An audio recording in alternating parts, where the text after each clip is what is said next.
I came home later than usual that night, boots still carrying the smell of oil and metal. The house was dim, just that one yellow lamp by the sofa throwing soft light across the room. She was sitting there, legs tucked under her, phone tilted just out of sight. When she heard the door, she flinched, not big, just a twitch in her shoulders, and flipped the screen face down on the cushion like it owed her money. No hey, no smile that reached her eyes, just that half grin people give when they're acting casual, but forgot what casual looks like. "Didn't hear you pull up," she said, voice light as powdered sugar. "Yeah," I murmured, dropping my keys in the bowl. "Truck loud enough, though." She shrugged, eyes glued somewhere near the lamp, not at me. The air smelled like reheated pasta and tension. I stood there for a second, waiting for something. Eye contact, a joke, a question about my day, but nothing came. Funny how people say things wrong right when everything starts feeling off. I kicked off my boots, loosened my collar. She still hadn't moved. The TV was on mute, showing people laughing on some talk show neither of us watched anymore. "What you reading?" I asked, nodding at the phone she'd buried under her palm.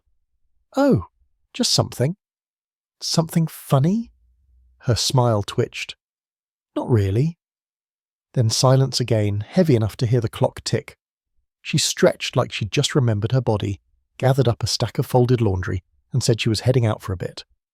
"Cass wants to show me something," she added. Too quick, too easy.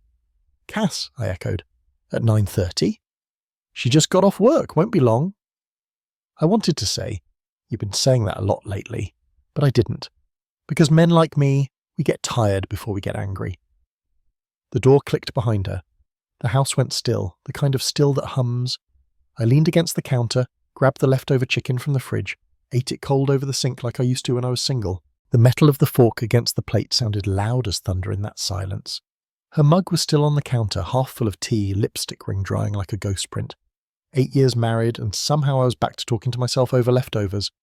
I walked into the bedroom, the one we painted together, where the paint still peeled a little near the window. Her pillow smelled faintly of some new perfume I didn't recognize. Expensive, too floral, not her usual scent. I picked up her phone charger. Different cable, newer. That's the thing about change.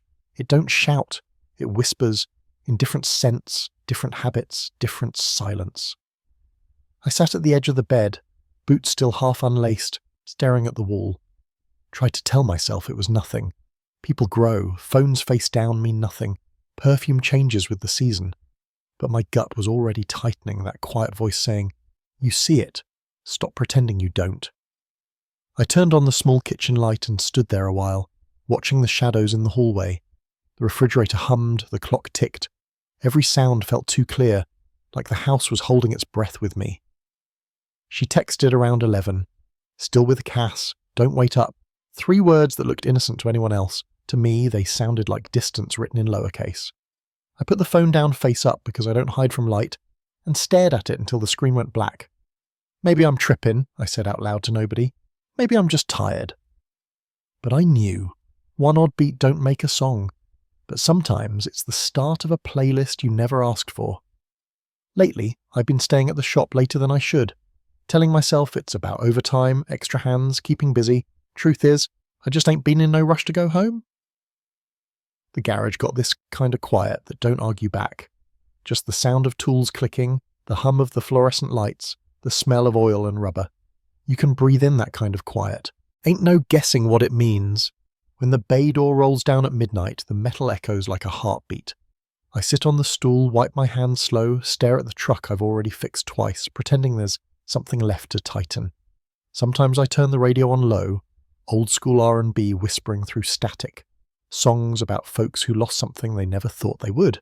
I get it now. You ever come home and feel like the walls know something you don't? Like they've been keeping secrets for somebody else? That's how it feels walking into our place now. Even the dog don't rush up like before. He just looks, waits to see which version of silence he's walking into. Her calls got shorter. Used to be she'd call just to talk about nothing. What she cooked, who she ran into, some meme she thought was funny. Now it's, "You good? Okay, gotta go. 3 minutes tops." Sometimes it's just a text. "On my way." With no time, no place, no energy behind it. She stopped asking how my day was, like she already decided it ain't worth knowing. And maybe she's right. Maybe routine ain't exciting. But I used to think the point of love was showing up for the boring parts. At work, Jory keeps trying to pull me back into jokes. "Bro, you look like you've been fighting ghosts," she says. I tell her I'm good, but the truth is, I feel like one, fading at the edges, still doing the motions but not quite seen. I used to call home before closing up just to hear her voice. Now I look at the phone, then set it face down again.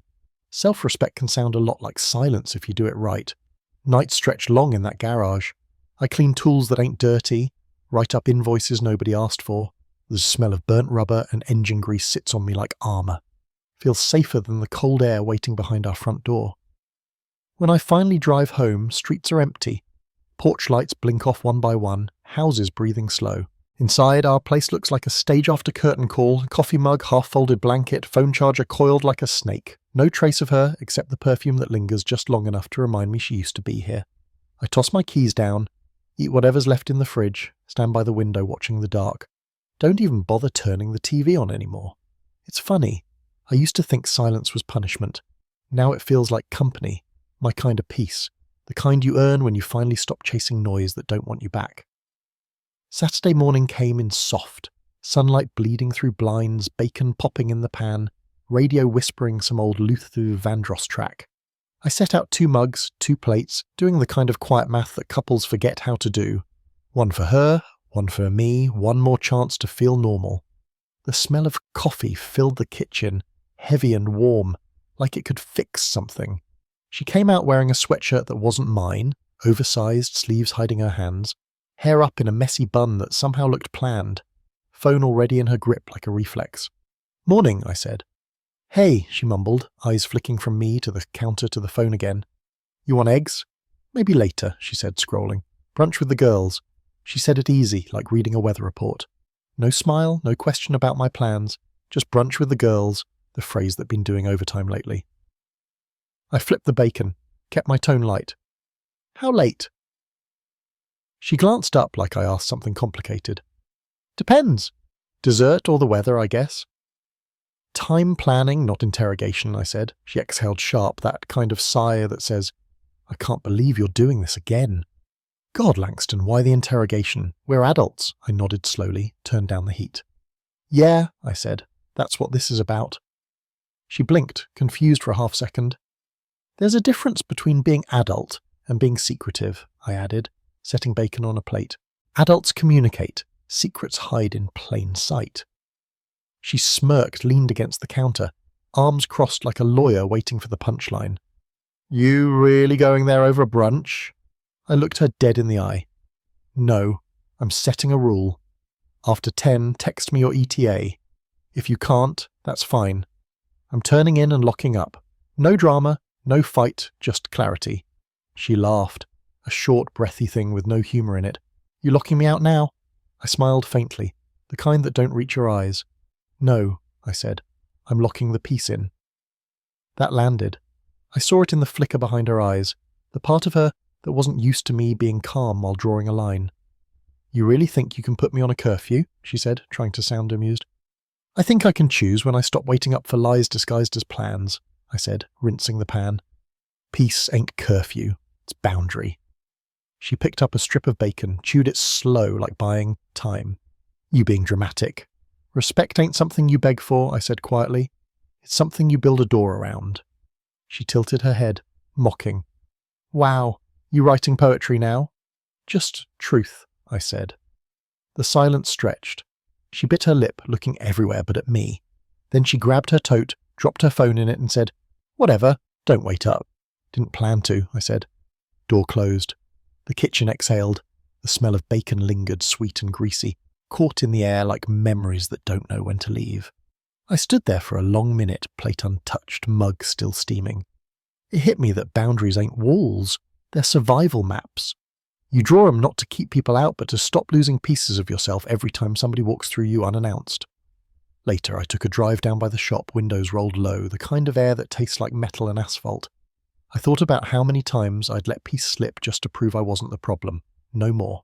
Back home, the sun had moved across the kitchen floor and her plate sat there cold, untouched. I tossed it, rinsed the pan, and leaned against the counter, feeling something new in my chest. Not anger, not sadness, just stillness, the kind that shows up after you finally pick yourself first. I looked around that small, quiet house and thought, if peace got to live behind a locked door, then maybe I'd been too generous with my keys. Monday morning, I was parked outside the bank 10 minutes before it opened. Not out of spite, out of peace. There's a difference. I had my coffee, my notes, every bill logged down to the cent. I wasn't angry anymore. Anger burns too fast, clarity lasts longer. When the teller unlocked the door, I walked in with that slow confidence of a man who'd already decided. The young brother at the counter smiled polite, said, "Morning, sir. How can I help you today?" "Need to make some adjustments," I told him. "Joint account stays active for mortgage and utilities only. Rest moves separate. Bills on autopay. No overdrafts, no arguments." He nodded like he's seen this scene before. Maybe he had. A quiet man fixing chaos with decimals. Half an hour later it was done. Our shared debit card sat in a small white envelope labelled House Only. I took a picture of the document, not for pettiness, for proof. Systems, not speeches. That's how you stay sane. Walking out, I caught my reflection in the glass. Same eyes, different weight behind them. Back when I was younger, I thought power meant volume. Now I know real power whispers. Real power just organises. By the time I got to the shop, the world was already loud again. Jason was rolling tyres across the floor, singing off key. "Aye, man, you look like somebody who just filed for peace of mind," he grinned. "Something like that," I said, wiping my hands. He leaned on a stack of boxes. "That tone means you did something logical but dangerous." "Not dangerous," I said, "just overdue," he chuckled. "Your wife know about the logic yet?" "She'll find out soon enough," I said. "I'm tired of paying for confusion." He laughed again, but not mockingly. "You cold, man." "Cold keeps metal from warping," I said. "Hot steel breaks."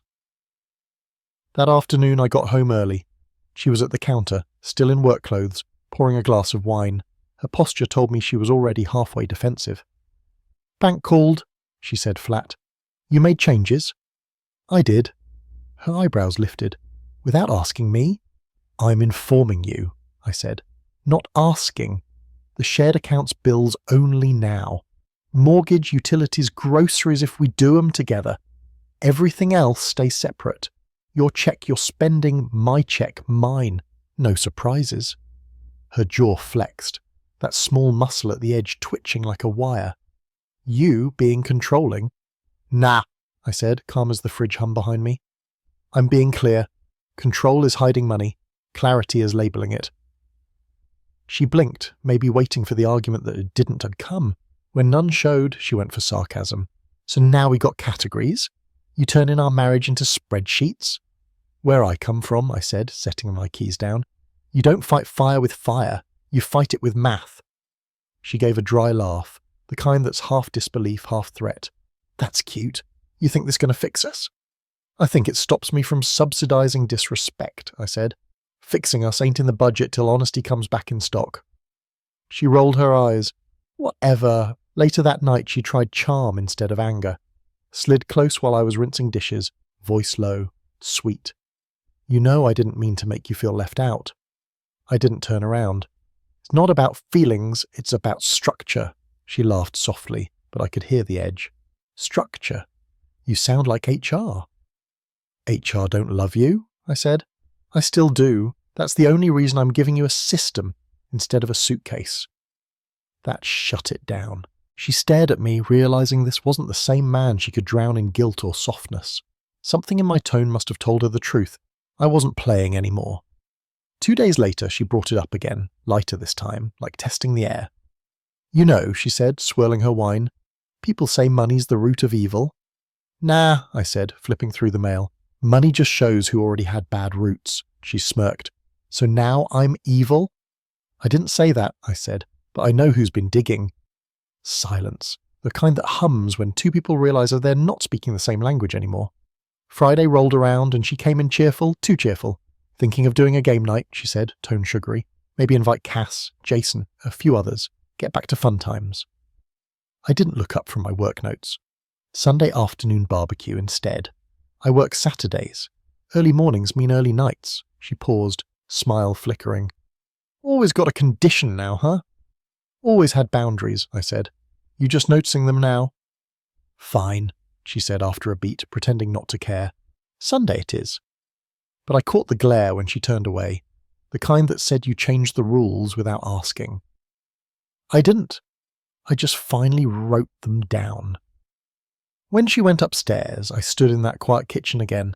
Same light, same counter, same smell of coffee grounds. But the air felt different.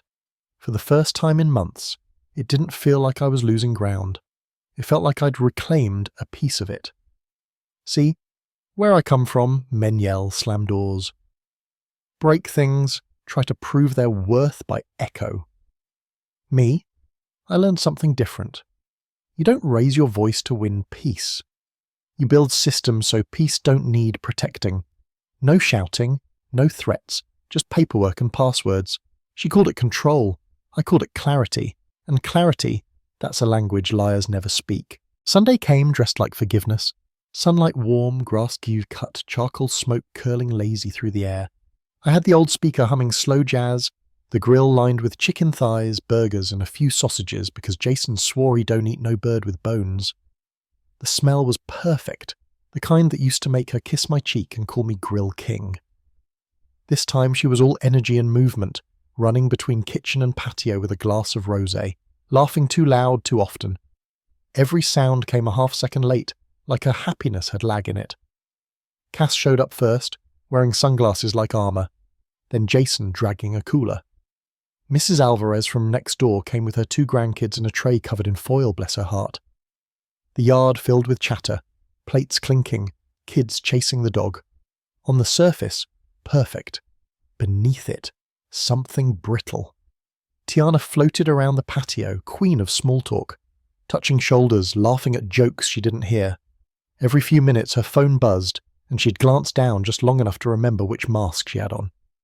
I was at the grill when Jason leaned in, voice low. "You two okay?" "Define okay," I said, flipping a piece of chicken. "Not throwing condiments at each other," he said with a grin. I smirked. "Then yeah, we functional." Mrs. Alvarez set down her tray and patted my arm. "Food smells good, son. You always cook with love?" "Yes, Ma'am," I said, even if love was the one thing missing from the recipe.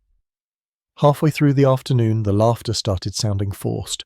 People grouped in clusters, talking over music that wasn't loud enough to hide the tension. Tiana decided to turn her chair toward the crowd, glass in hand, smile sharp as glass. "You know what Langston did this week?" she started, like she was telling a funny story. "He turned our bank account into a monastery. Bills only. Everything else? Private. Guess who married a financial dictator?" The laughter that followed was small, uneasy. Jason chuckled out of reflex. Cass froze mid-sip. I didn't flinch, didn't raise my voice. I just kept my hand steady on the tongs, flipped another piece of chicken, and said calmly, "If I'm not invited to the details, I'm not funding the mysteries." The sound died right there. Music still played, wind still moved through the trees, but every conversation went silent like somebody hit pause. Even the dog stopped barking. Cass looked down. Jason let out a low, "Damn." Mrs. Alvarez blinked, bless her soul, then smiled like she could patch the moment with kindness. "The food's delicious, son," she said softly. "Thank you, Mum," I said, setting a platter on the table. "Help yourself."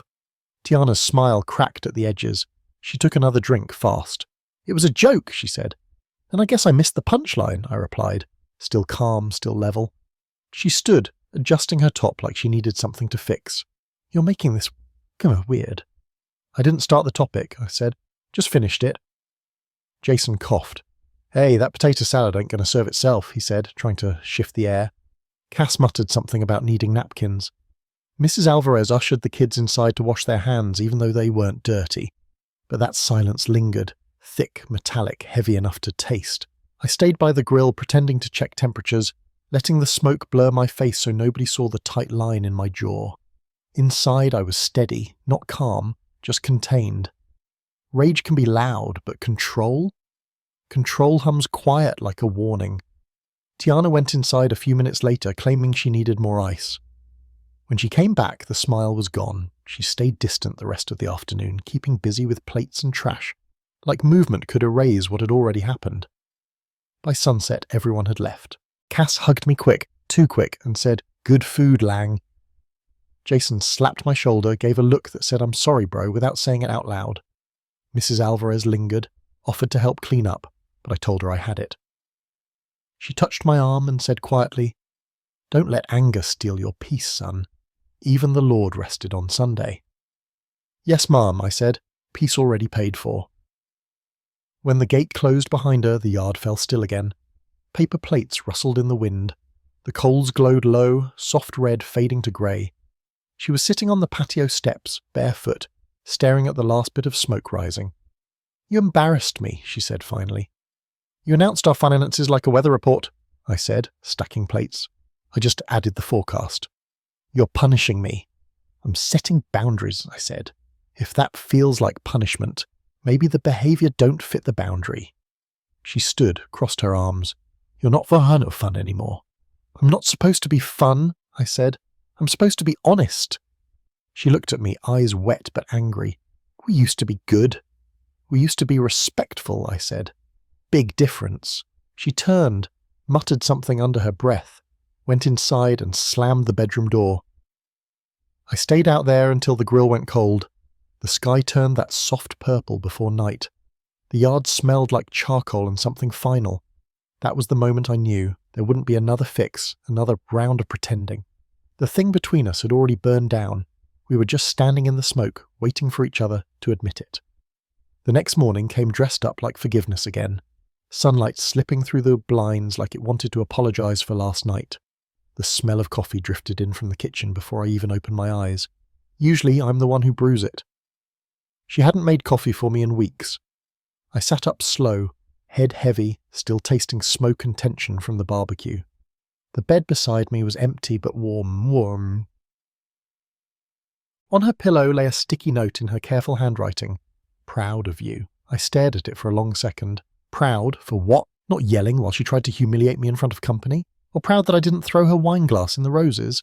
I folded the note, tucked it under the alarm clock and smiled without warmth. When I walked into the kitchen, she was already there, hair brushed, face fresh, soft smile waiting like she practiced it. She wore that oversized tee I used to love, the one that said good vibes only. "Morning," she said, "too light, too easy." "Morning," I echoed, grabbing at a mug. "Coffee's strong, just how you like it." I took a sip. Perfect ratio, just like old times. Only now it tasted like a cover-up. She leaned on the counter, trying to sound normal. "You sleep okay?" "Like a man who grilled for 10 people and cleaned up for 11, I said. She gave a small laugh, forced. "You were really good yesterday, you know? Calm, mature, you handled that so professionally." "Glad it was entertaining," I said flat. Her smile twitched. "I didn't mean it like that." "I know," I said, looking at her. Really looking. The way her shoulders moved slower than her words, the way her eyes darted to the phone on the counter every 10 seconds. She caught me noticing and flipped its screen down. She was rehearsing peace, I thought, like it's a role in a play she didn't audition for. I finished my coffee, rinsed the cup. She reached out, brushed my arm with her fingers, gentle, cautious, like petting a dog that might bite. "Let's reset, okay?" she said. "No more fighting. I miss us." I nodded. "And stop giving me reasons to fight." She went still for a heartbeat, and then smiled again, smaller this time. "I'll make breakfast. Pancakes?" "Sure," I said. "Make enough for both of us this time." We spent the morning pretending. She laughed too loud at small things. I played along just enough. It looked like peace from the outside, but peace don't feel like acting. By afternoon, she was back on her phone. Every time I walked into the room, the screen went dark. When I left, the tapping started again. That night, I went to bed early. She stayed in the living room, claiming she wanted to catch up on emails. Around 1 a.m., the quiet broke. Her phone chimed, one quick ping, then another, then a third. I waited. She didn't move. I stared at the ceiling, eyes open, counting seconds. She kept breathing steady, pretending sleep. But her hand slipped under the pillow, fingers brushing the phone like muscle memory. I rolled over, voice low. "Spam don't ring at 1 a.m, sweetheart." She froze, then said softly, "It's nothing. Just notifications." "Turn it off then."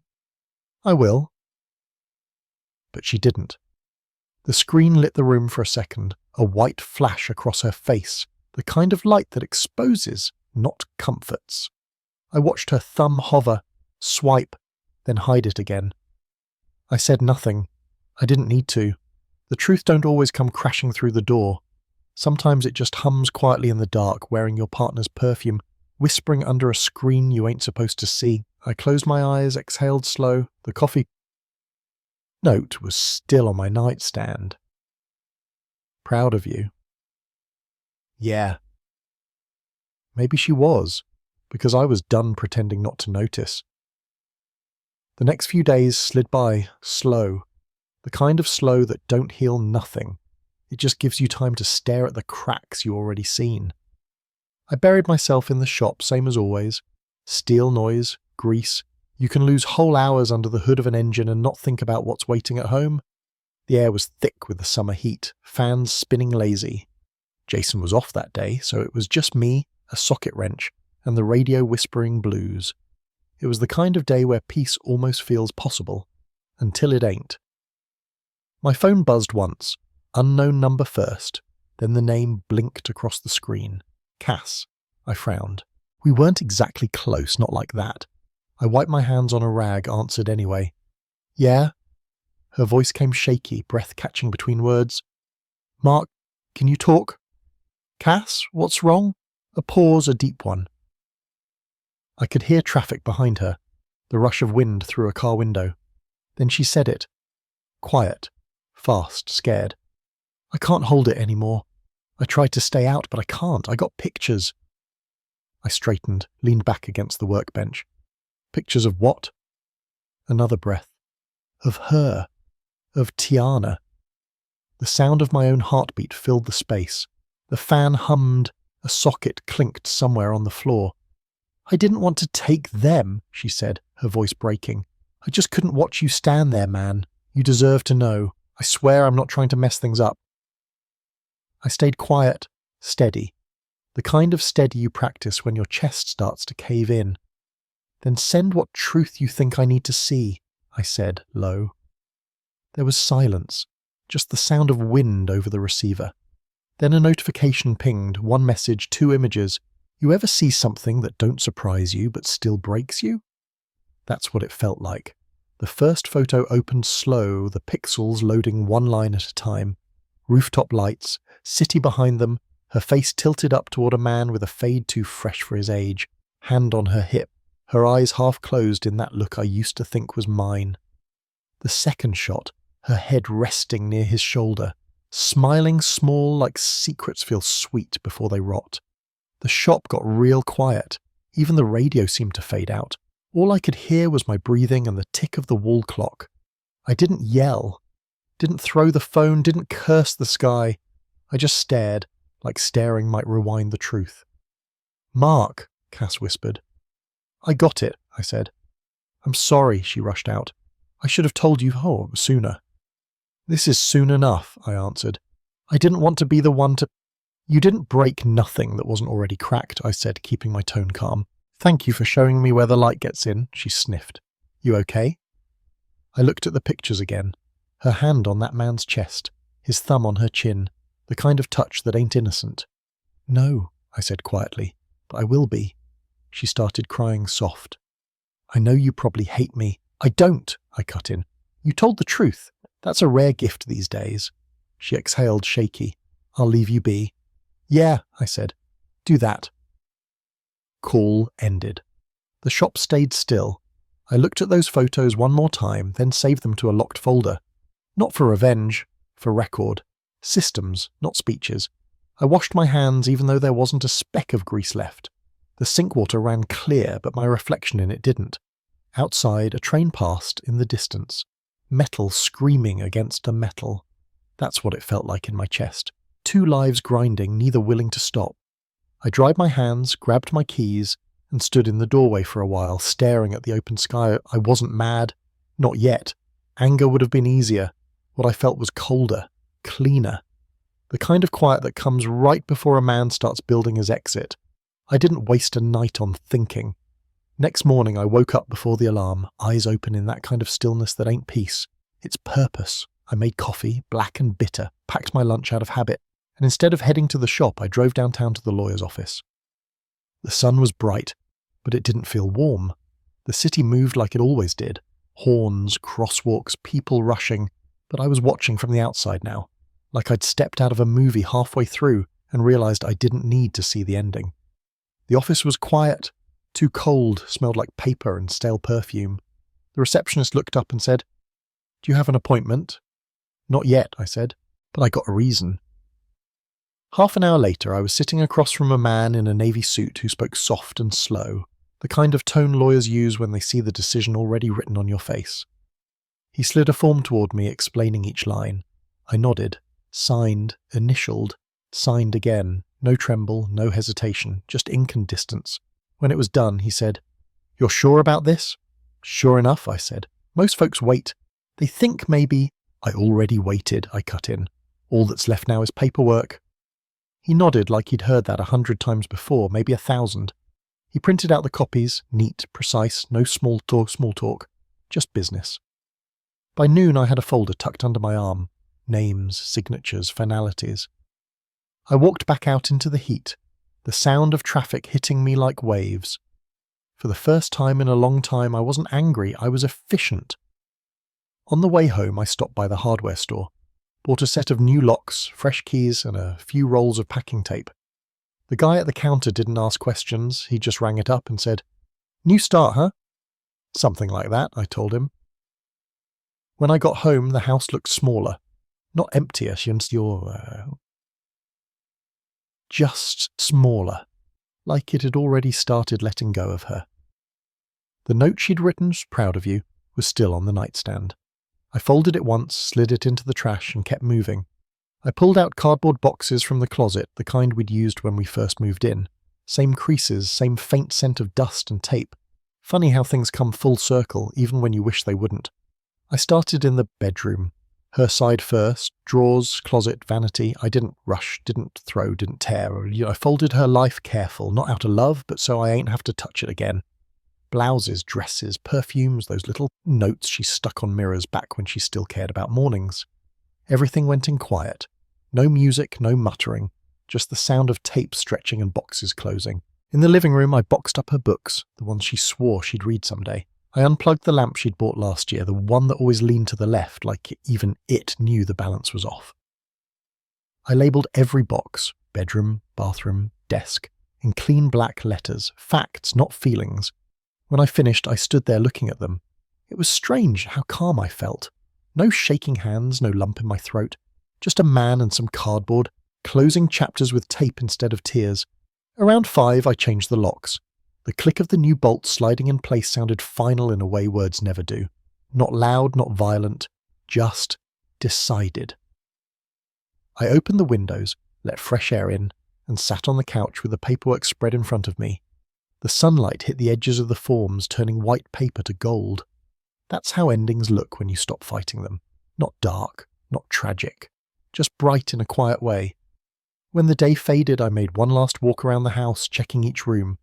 It already felt different, lighter, cleaner. The last thing I did was take her wedding photo off the hallway shelf. We looked happy there, frozen in a lie that once felt like truth. I placed it in a box marked miscellaneous, taped it twice so I wouldn't see it again by accident. Then I sat in the kitchen, turned the radio to a slow soul track. No lyrics, just a low hum of bass and soft snare. The kind of sound that fills the space between decisions. I leaned back in the chair, eyes closed, listening. Paperwork signed, locks changed, boxes sealed. No fireworks, no shouting, no goodbye. Just a house learning how to breathe again, and a man finally letting it. She came back on a Monday. Noon sun, car rolling up the driveway like it had every right to be there. I heard the tyres crunch on the gravel before I saw her shadow move past the blinds. Then the rattle, the one sound I'd been waiting for, the key sliding into a lock that didn't know her anymore. Metal met metal, then stopped. Once, twice, then a sharp pause. The doorknob shook, a confused knock followed, quick and rising. "Mark," her voice cracked through the wood. "Why won't my key work?" I walked slow, steady. No rush, no theatre, just rhythm. Heartbeat, footsteps, bassline.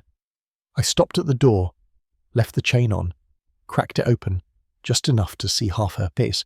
She looked rattled, hair pulled back, no makeup, still beautiful in that careless way that used to hurt.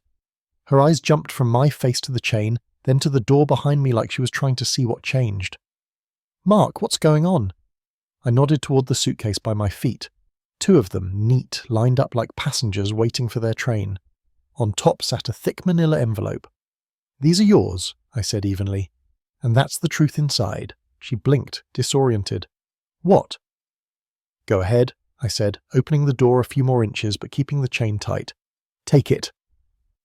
She stepped closer, grabbed the envelope with shaky fingers. "You're scaring me right now." "I'm calm," I said. "You're catching up." She looked down, tore it open like she was proving something. Paper slid free, soft rustle. Then her eyes found the photos. Colour drained right out of her. Lips parted. Not a word. Her hand trembled, one photo slipping to the ground on her. Rooftop light, across her face, that man's hand on her hip. The silence between us filled with everything she didn't say. "Where did you get these?" she whispered. "They arrived," I said simply. "It's not what it looks like," she stammered, voice small, fake soft. "Don't," I said, quiet but firm. "Don't insult both of us." She swallowed, staring at me like she could still negotiate with time. "Mark, please." "I'm done with please," I said. "You said you'd explain. You can explain to the professional I hired to translate excuses into exits."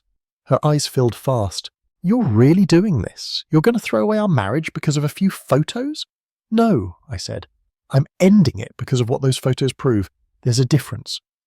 She pressed her hand to the door, testing the chain. "You can't just—" "I can," I said, cutting her off. "And I am." The words landed heavy, solid. "You're paranoid," she snapped suddenly, voice rising. "You always think—" "Look again," I said softly. "Then tell me if paranoid is the right word." She looked. Eyes flicked down, lingered on the second photo. Her head tilted into another man's shoulder. No denial this time. Just breathing too fast. "Who sent them?" she whispered. "A friend who remembered right from wrong," I said. "Cass," she hissed. "Don't blame the one person who told the truth," I said. "You've been living 2 stories. I'm just closing one." Her lip trembled, jaw tight. "We can fix this," she said fast, desperate. "We can go to counselling. We can talk. You can pack," I said. Her eyes filled again. "Mark," I didn't flinch.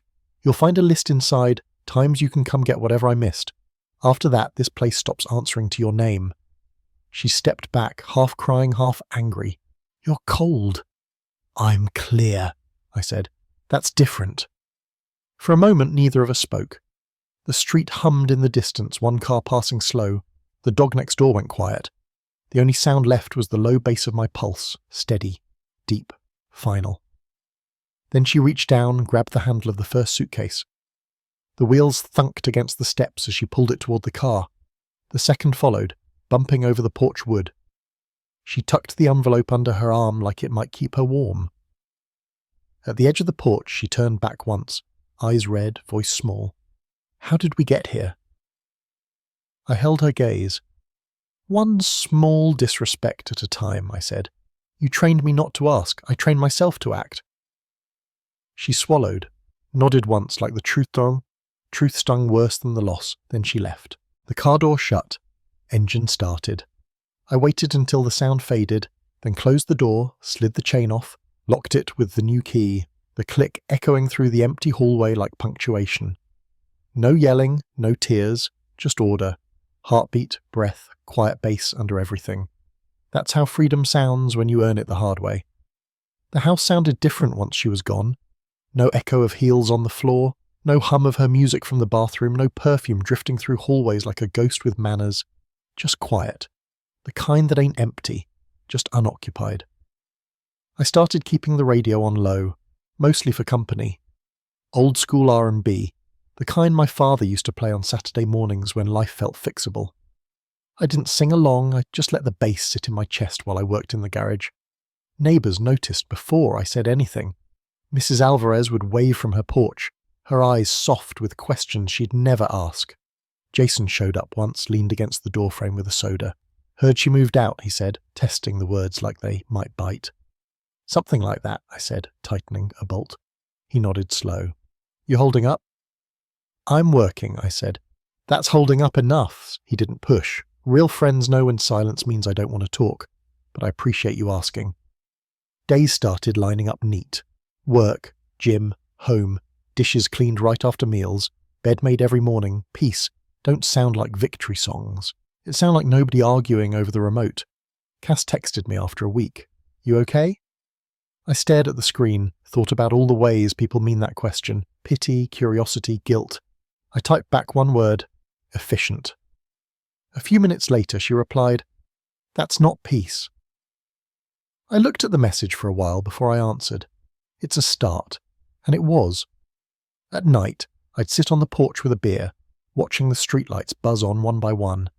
Kids laughing somewhere down the block, the faint sound of a TV through an open window. Life went on, same as before, only difference. I wasn't waiting for footsteps that never matched my heartbeat. Sometimes I'd catch myself listening for her car, that familiar pull-in, the way she used to hum when she came through the door. Then I'd remember. She ain't coming back, and I don't want her to. I ain't bitter. Not even mad. Just cleaner inside, like someone drained the noise and left space for air again. I finished rebuilding an engine that week, one I'd been putting off for months. When it roared to life, steady and smooth, I smiled for the first time in a while. Machines don't lie. If something's wrong, they tell you. If you fix it right, it stays fixed. People could learn from that. Evenings started feeling longer, but not lonely. The air had that easy rhythm again, no crickets, streetlights humming, a soft wind brushing through the trees. I'd sit on the porch, same chair, same drink, but everything looked different now. Mrs. Alvarez's grandkids ran up the sidewalk most nights, chasing their old hound that refused to run fast. "Catch him for me, Mr. Mark," they'd yell, laughing hard enough to fix anything broken. I'd toss the ball back, let the dog flop at my feet, tail thumping against the steps. That sound, tail wood laughter, it was louder than any argument we ever had in that house. People think freedom loud, but real freedom whisper, and you still hear it clear. In the shop I kept the doors open till sunset, music low, tools in their place, no rush to be anywhere else. That's what peace is, having nowhere to escape to because you're already home. One evening Cass stopped by. She had 2 coffees, both too hot, both exactly the way I like. She didn't ask to come in, just sat on the top step. We talked about nothing, her nephew's game, the stray cat that kept visiting her porch, the weather pretending to be kind. No tension, no history sitting between us, just 2 people who lived through a storm and didn't need to name it anymore. She finished her coffee, stood up and smiled small. "You look good, Mark, lighter." "Guess I traded weight for quiet," I said. She nodded. "That's a good deal." When she left, the porch stayed warm a little longer. I leaned back, closed my eyes, let the night breathe around me. For the first time in months, my smile wasn't practice, it was just there. Sun came up slow that morning, spilling light across the porch like it knew it was welcome again. I sat there with coffee in one hand, toolbox at my feet, the air still cool before the day got noisy. The kind of quiet that don't demand anything, it just exists. The house behind me was steady, every creak familiar, every breath my own. No ghosts left, no questions waiting in the walls, just space, just calm. I used to think respect was something you earned from other people, like a trophy they hand you if you behave right. Turns out it's simpler than that. Respect ain't a speech, it's a system. You stand where you said you would. You don't beg for trust, you prove it by staying consistent. You don't ask for applause, you just lock the door behind your peace. My phone buzzed once. Cass, short call. "Hey," she said softly. "Do you regret it?" I looked out toward the street, sun catching the dew on the grass. "Only the time," I said, "not the decision." She exhaled quiet. "That's fair." We didn't say goodbye. Just let silence do the work.